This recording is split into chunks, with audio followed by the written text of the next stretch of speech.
सत्य सनातन धर्म की जय। जय श्री कृष्ण, जय श्री राम, हर हर महादेव, भारत माता की जय, वंदे मातरम। आज एक बार फिर मैं आपके सामने उपस्थित हुआ हूँ।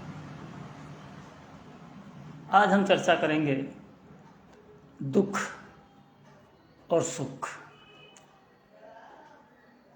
भारत का लगभग हर परिवार दुख और सुख के द्वंद्व के बीच परेशान और समस्या से घिरा हुआ है। आखिर में ये दुख किस बला का नाम है और सुख क्या होता है? मैं पिछले 5 एपिसोड जो मैं लगातार कल नहीं आया था किसी कारणवश,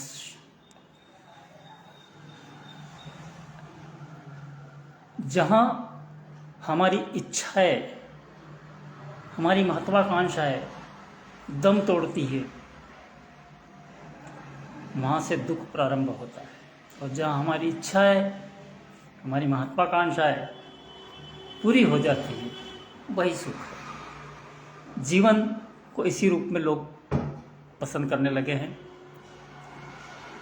अब दुख को, मैंने पहले एपिसोड में बताया था आपको कि दुख को आप किसी भी माध्यम से देख सकते हैं। दुख यानी समस्या, दुख यानी पारिवारिक कलेश, दुख घर में अशांति, दुख आर्थिक स्थिति, दुख बीमारी और दुख अभाव। आप इसको कहीं से किसी भी रूप में देख सकते हैं। और सुख इसका विपरीत हो जाएगा। अब घर में अशांति बनती है, घर में दुख क्यों आता है? जो मेरा अनुभव कहता है, जो शास्त्र हमें बताते हैं, हमारा धर्म हमें सिखाता है कि दुख किसी जन्म पूर्व जन्म के जो आपने निमित्त जो कार्य किया था उसके अनुरूप आपको इस जीवन में वो फल भोगना है। हम अच्छा करने जाते हैं, बुरा हो जाता है। दुख कोई आज नई विसंगति नहीं जो आज अचानक आया है। इस सृष्टि के प्रारंभ से ही दुख और सुख के बीच में इंसान झूलता आया है। फर्क सिर्फ इतना था, पहले कम था, आज ज़्यादा है। आज से 40-45 साल पहले अगर हम जाएंगे और उस पात्र में देखेंगे तो वहाँ पे सुखी लोग थे। अभाव था उनके जीवन में, लेकिन राहत और सुख शांति थी। अभाव था उनके पास में, लेकिन प्रसन्न थे, खुश थे, कम में भी गुजारा करके खुश रहते थे। कारण क्या था? आज आदमी के पास पैसा है लेकिन सुख नहीं है। आदमी के पास अच्छा मकान है लेकिन वो रह नहीं सकता है। अच्छे बिस्तर है लेकिन नींद गायब है। अच्छा भोजन है लेकिन भूख गायब है। क्यों? क्या कारण है? जहाँ तक मैंने इस चीज़ का अनुभव किया कि अगर यहाँ पर पुरानी बातों की बात डालूंगा तो कई लोग ये सोचेंगे भाई ये तो युग हमने देखा नहीं है, कैसी बात कर रहे हो आप, कहाँ से आता है ये सुख दुख, और पुरानी बातों में क्या रखा है। हम तो वर्तमान में जीना चाहते हैं। वर्तमान में जीना अच्छा है। मैं भौतिकवाद का विरोधी नहीं हूँ, लेकिन भौतिकवाद, आधुनिकता कहीं न कहीं हमें दुख को निमंत्रण देने का कार्य जरूर करती है। कुछ चीज़ों में, सब चीज़ों में नहीं, कुछ में। मसलन आपने 2-3 साल पहले पूरी दुनिया ने एक विकराल रूप देखा था, कोरोना काल। और इस कोरोना काल में आपने वो झेला है जो शायद आने वाली कई पीढ़ियाँ या हमारे कई पीढ़ियाँ पूर्व ऐसा काल दौर नहीं देखा किसी ने। सभी ने अपना अनुभव किया है, किसी ने कम किया है, किसी ने ज़्यादा किया है। दुख सबके साथ था, सबने मौज मस्ती की, सबने दुख आया, कहीं जीवन समाप्त हो गए, कहीं बीमार हुए, कहीं क्या हुआ, कुछ क्या हुआ, सारी दुनिया अस्त व्यस्त थी और सब ने इस चीज़ का अपनी आंखों के से उस मंजर को देखा। क्या संदेश देता है कोरोना काल? आपने क्या सीखा उससे? ये दुख किसके कारण आया था? यह दुख आया था मानव लोगों ने, और उन्होंने ऐसे ऐसे प्रकृति को ध्वस्त कर दिया, विनाश कर दिया, और नए नए वैज्ञानिक के आयाम स्थापित किए, जिस कारण पूरी दुनिया उस कोरोना काल से ग्रसित हुई थी। और आप एक चीज और गौर करें, चाहे आपने किया हो या ना किया हो। मैंने कहा मैं तो घुमा भी हूँ, क्योंकि पत्रकार हूँ, तो मैंने घूमता भी था, देखता भी था, और सच्चाई बता रहा हूँ आपको, कड़वा सच बता रहा हूँ। उस कोरोना काल के दौरान मैंने जो सेफ्टी थी, जो सुरक्षा थी, उसका पूरा पालन किया, मैंने उस गाइडलाइन का पालन किया। लेकिन आप यकीन नहीं मानेंगे, मैंने एक टेबलेट नहीं खाई। कोरोना एक वायरस था, और ये वायरस कहाँ तक फैला। मैं एक छोटे से नगर राजगढ़ से बिलोंग करता था। मैंने वहाँ पर जो जीवन देखा कि कोरोना सिर्फ पैसे वालों को हुआ, गरीबों को नहीं हुआ। जानते हैं क्यों? उसका कारण समझ में आया आपको? जिसके पास पैसा था उनको कोरोना हो गया, जिसके पास नहीं था वो मस्ती से घूमे, मस्ती से अपना भोजन बनाया, भोजन खाया और चैन की नींद सोया। क्यों? इसका कारण सिर्फ एक है, हमारी रोग प्रतिरोधक क्षमता इंसान के दिल में, जो शरीर में रहती है, जो कीटाणुओं से लड़ने की क्षमता होती है, वो कहीं न कहीं हमारे अंदर मन मस्तिष्क में ऐसी घिर गई थी, उसको हमने दिमाग में ऐसा ठस लिया था कि जिसको नहीं था वो भी पॉजिटिव हो गया, जिसको था वो नेगेटिव हो गया।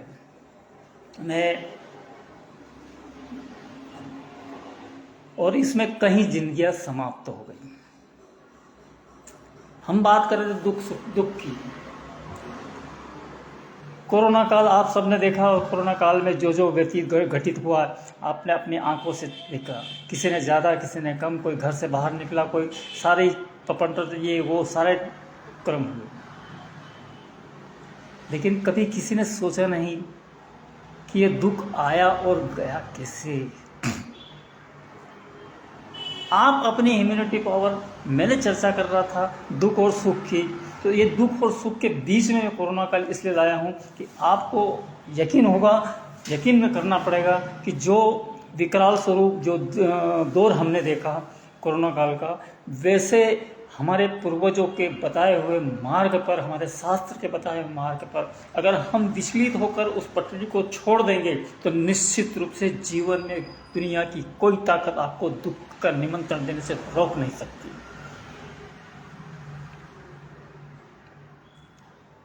छोटी छोटी घटनाएं जिसको हम नज़रअंदाज कर देते हैं, घर में हमारे सामने घटती है, हमारा ध्यान नहीं रहता कि हम क्या कर रहे हैं, और सुख की चाह में हम भटकते रहते। पुराने लोग भी थे, पुराने लोगों के पास भी ये उपक्रम था। आपने देखा होगा अगर मैंने फिर कहा है कि 40-50 साल पहले जाएंगे, तब न तो कोई शुगर की बीमारी थी, न कोई मोटापा था, न कोई आंखों से चश्मा लगता था किसी को, न ज़्यादा कोई बीमारी थी। आज हर तीसरा व्यक्ति शुगर का है, हर तीसरा व्यक्ति, किसी को बीपी कम है, किसी को ज़्यादा है, कोई माइग्रेन से परेशान है, कोई पेट से परेशान है, कोई तीसरी महिला वाइट डिस्चार्ज से परेशान है, कोई कमर दर्द कर रहा है, किसी के घुटने दर्द हो रहा है, किसी का माथा दुख रहा है, किसी का पेट दर्द हो रहा है, कोई गैस से परेशान है। ये सारी चीज़ें कहाँ से और क्यों आई? मैंने कहा था अपने पिछले पहले या दूसरे एपिसोड में, मेरे भाग में मैंने बताया था आपको कि हमारी रोटी, कपड़ा और मकान तीनों अव्यवस्थित हो चुके हैं, तीनों बिगड़ चुके हैं। रोटी हमने बिगाड़ दी, कपड़ा हमने बिगाड़ दिया और मकान हमने बिगाड़ दिया। यही दुख का मूल मंत्र कारण है। दुख का रोटी, हमारा खान पान अस्त व्यस्त हो चुका है, चाहे जब मर्जी में आए तब खा रहे, जब मर्जी में आ रहे जितना खा रहे, कब खाना चाहिए, कितना खाना चाहिए, क्या खाना चाहिए, कोई हमको नॉलेज नहीं है, कोई जानकारी नहीं है। जो सूर्य के रोशनी में, सूर्य के उपस्थिति में खाना चाहिए, हम रात्रि में खा रहे हैं, खा के सो रहे हैं, रात को 12-12, 1-1 बजे तक जग रहे हैं। ये दुख के कारण है। तो मैं आज इस दुख को दूर करने के लिए कुछ जो मैंने अनुभव किया है, उन चीज़ों को बारे में आपसे शेयर करूंगा कि 8-10 कुछ महत्वपूर्ण बिंदु हैं। अगर हम इसका अनुपालन करें तो कम से कम कुछ राहत हमें मिल सकती है। पूर्व ज़माने में हमारे घर ऐसे बनते थे कि जो शौचालय होता था वो सबसे पीछे होता था, फिर बरामदा होता था, खुला रहता था। शौचालय की और घर की दोनों की छतें नहीं मिलती थी। अब घर के अंदर ही शौचालय बन रहा है। तो नेगेटिव ऊर्जा तो पहले घर में ही आ रही ना भाई। आप पुराने मकान किसकी देख, सबसे पिछवाड़ा होता था शौचालय, अब घर के अंदर बन रहा है। इधर शौचालय है, सामने किचन बन रहा है। तो ये छोटी छोटी जो चीज़ें हैं घर में, पुराने अगर हम देखेंगे तो सूर्य की रोशनी कहीं न कहीं से होल होता था छत में या कहीं से भी, तो वो सूर्य की रोशनी घरों में गिरती थी। अब पूरा पैक हो गया। अग्नि पहले जलती थी, चूल्हे जलते थे, अग्नियाँ प्रज्वलित हुई पूरे घर में, उसका नेगेटिव ऊर्जा को वो दमन करती थी और पॉजिटिव ऊर्जा को बढ़ाती थी। अब वो चीज़ें खत्म हो गई। बीमारी का एक कारण ये भी है, दुख का एक कारण ये भी है। अभी तो सबसे बड़ी मोटी चीज़ है कि हमको यही पता नहीं कि हमने झाड़ू निकाल के पटक दी। तो झाड़ू का भी महत्व, झाड़ू से भी दुख उत्पन्न होता है। बिस्तर, आजकल आधुनिक युग में बिस्तर पड़े रहते हैं 24 घंटे, गद्दे डले रहते हैं, उसको उठाता ही नहीं। यह भी एक दुख का कारण है। पहले दरवाजा जो मेन दरवाजा होता उसकी 2 फाटकें होती थी, अब एक ही होने लगती। यह भी एक दुख का कारण है। तो आज छोटी छोटी चीज़ें के बारे में 8-10 पॉइंट आपको बताऊंगा। अगर आप इसको फॉलो करेंगे, निश्चित रूप से कुछ न कुछ जीवन में फायदा जरूर होगा।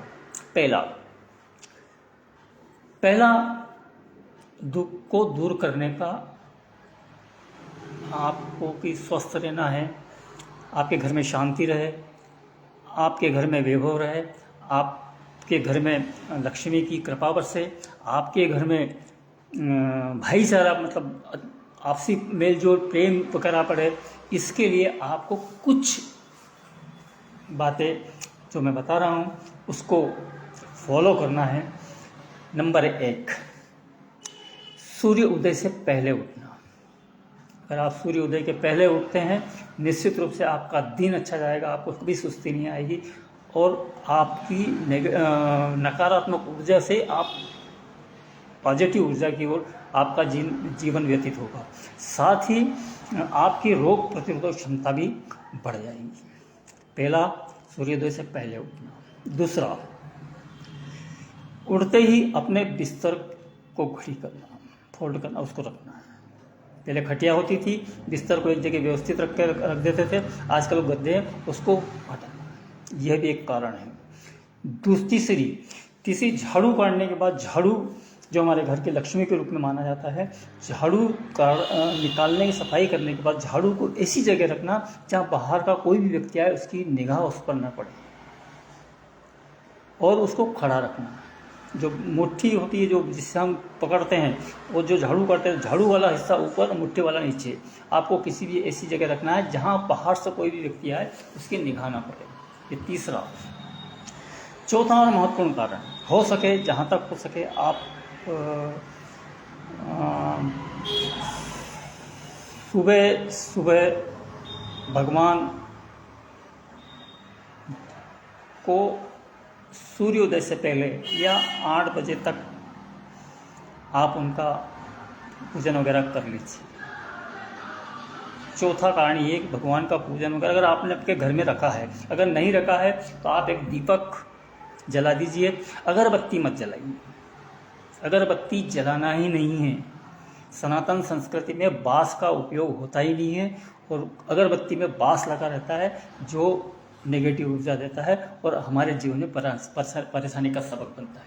इसलिए अपने हो जहाँ तक हो सके दीपक जला दीजिए, धूप बत्ती जला दीजिए, लेकिन अगरबत्ती ना जलाएं।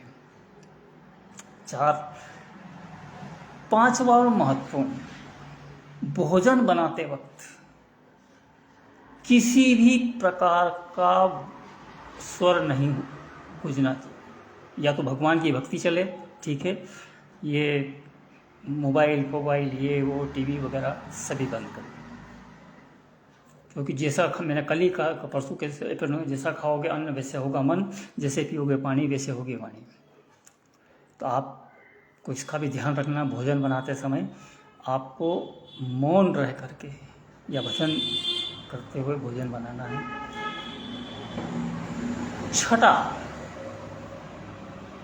6ठा कारण ये कि प्रतिदिन आपका पीने का जो पानी है, मटका है, उसको पानी को बदलना है। भले बच जाए, उसको यूज़ मत करो किसी भी काम में, उसको वापरने के काम में ले लो, बर्तन धोने करने वाले, लेकिन पीने या खाना बनाने या भोजन बनाने में उसका उपयोग मत करो। प्रतिदिन आपको पानी बदलना है। 7वां, घर में किसी भी प्रकार का प्लास्टिक के बर्तन या डब्बियाँ वगैरह किचन में प्रवेश निषेध करते हैं इसका। नमक प्लास्टिक डब्बे में बिल्कुल न रखें, उसको रखें मिट्टी की हांडी में या कांच, या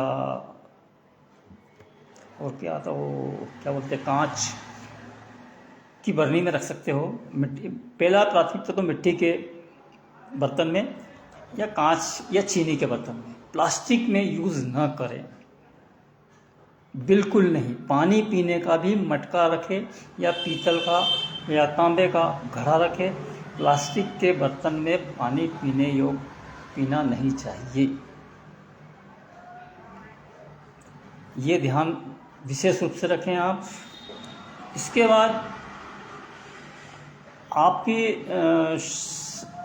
8वीं चीज़ जो पॉइंट है मेन, वो ये कि शाम को भगवान की आरती में घंटी न बजाए,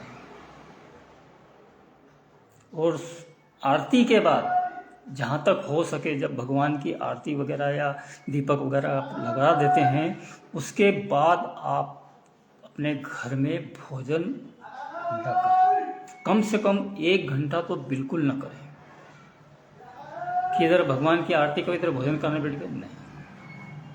कम से कम 1 घंटे बाद आप भोजन करिए, जो भी खाना पीना है। यह भी एक दुख का कारण है।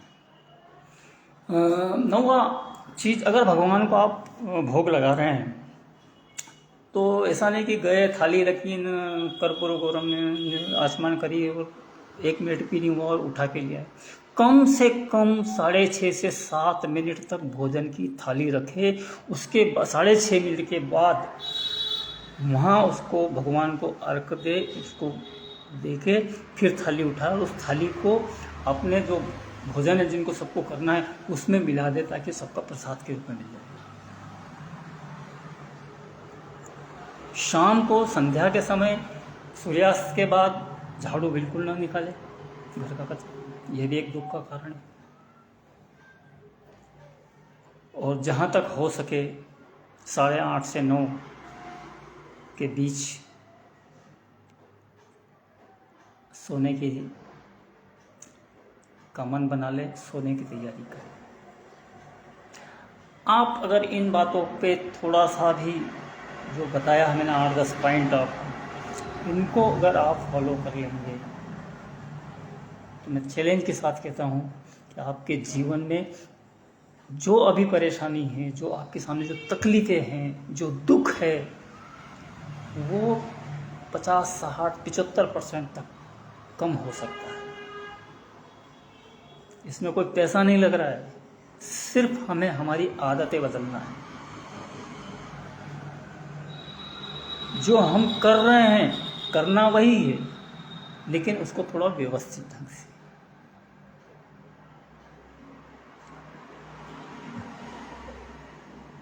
इसके अलावा बहुत सारी चीज़ें हैं कि अगर आपके पास कपड़े नहीं हैं, कपड़े फटे हैं, तो फटे कपड़े ना पहने, उनको व्यवस्थित थोड़ा सी ले। उसमें कोई शर्म नहीं है फटे कपड़े पहनने में। फटे कपड़े हैं उसको सी लें, रोज़ धोएं और रोज़ पहनें। कभी भी एक दिन से ज़्यादा या प्रतिदिन कपड़े धुले हुए पहने, यह भी एक दुख का कारण है जीवन में। इसके अलावा भी बहुत सारी चीज़ें हैं, बहुत, जो मैं धीरे धीरे आपको बताऊंगा। अभी मूल रूप से जो चीज़ें हैं वो आपके सामने रखी है। और हाँ, एक चीज़ और, इन दिनचर्या में आपको अपने बिस्तर पर, जो बिस्तर है आपका जिस पर आप शयन करते हैं, सोते हैं, उस पर किसी भी प्रकार का भोजन, चाय, पानी, नाश्ता उस पर बैठ कर ना करें। भोजन हमेशा जहाँ तक हो सके हर संभव कोशिश करें कि ज़मीन पर बैठकर ही भोजन करें। और एक बात और है, किचन में ना करें वो, क्योंकि वो माँ अन्नपूर्णा का स्थान है, किचन में भोजन नहीं करना, ये भी एक दुख का कारण है। और आपके अगर भगवान ने जहाँ बिठा रखे हैं उनको अगर कोने में बिठाया है तो कोने से थोड़ा बाजू कर दे, कोने में भगवान को नहीं बिठाना, यह भी एक दुख का कारण हो सकता है। दूसरा और महत्वपूर्ण चीज़, आपका अगर शयन कक्ष, अगर आप कोने में पलंग लगा रहे हो या कोने में बिस्तर लगा रहे हो, तो कोना छोड़कर करीब 5-6 इंची छोड़ करके बिस्तर लगाएं, उस पलंग को लगाएं, तो आपके जीवन में सुख आ सकता है, वरना दुख को आप निमंत्रण देंगे ही। तो मूल चीज़ें मैंने आपको कुछ बताई है, इस चीज़ को ज़रूर आप फॉलो करें। आप सबका दिन शुभ हो, आपका दिन मंगलमय हो। मैं और फिर एक नई बात लेकर आपके बीच आऊँगा। मैं इसलिए नहीं आ रहा हूँ, मेरा कोई शौक़ नहीं है कि मैं यहाँ वीडियो बनाऊँ, आपके सामने बोलूँ, करूँ। मेरा कोई लाभ या पुण्य नहीं है, मुझे कोई दुकान नहीं चलाना है। लेकिन चूंकि मैं अपने लोगों को बहुत नज़दीक से देखता हूँ, उनको जब बात बताते हैं तो उनको लगता है कि अरे यार ये तो पागल जैसी बात करता, कोई नहीं। तो मुझे लगा कि नहीं, कुछ न कुछ है जो मेरे पास है, वो मैं बताऊं। शायद हो सकता है आप फॉलो नहीं करें, लेकिन 100 में से अगर एक व्यक्ति ने भी फॉलो किया, अगर उसके जीवन में बदलाव आया, तो मैं समझूंगा कि मैंने एक तीर्थ कर लिया। जय हिंद, जय भारत, वंदे मातरम, जय श्री कृष्ण।